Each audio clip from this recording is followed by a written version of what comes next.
Now I know that simulator games may not be the most exciting thing in the world to most people, but if you're going to spend money on one, you would at least expect it to function like one. Not so with Suspension Railroad Simulator, which has to be one of the worst games, and I use that word lightly, available on the Wii U eShop. I mean, it's a port of a 2-year-old PC game where you ride the real-life suspended railroad in Wuppertal, Germany. It has all 20 stations and a replica of the control panel to command the train itself, but that's if you can figure out how to work it. Hammerstein. What does that do?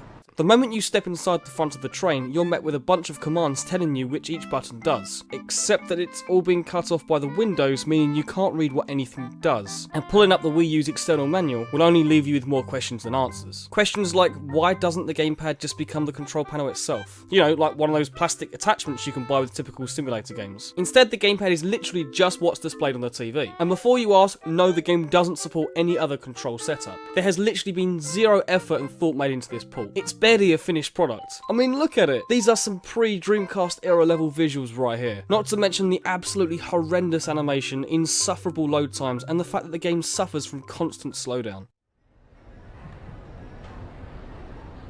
I guess the suspended train itself looks kinda okay, but when the scenery is this ugly it's hard to even pay attention to it, regardless of how accurate this may portray the layout of Wuppertal, Germany, although I do question the logic of some of these road layouts. Literally the most fun I had was constantly spamming the horn and annoying the German announcer.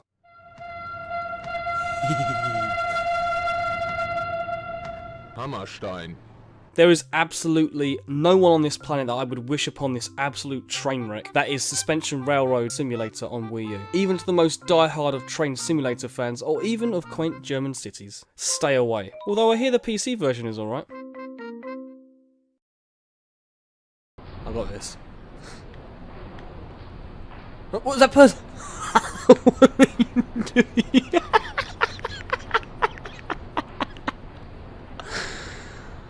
Oh my god, they're fucking ninjas.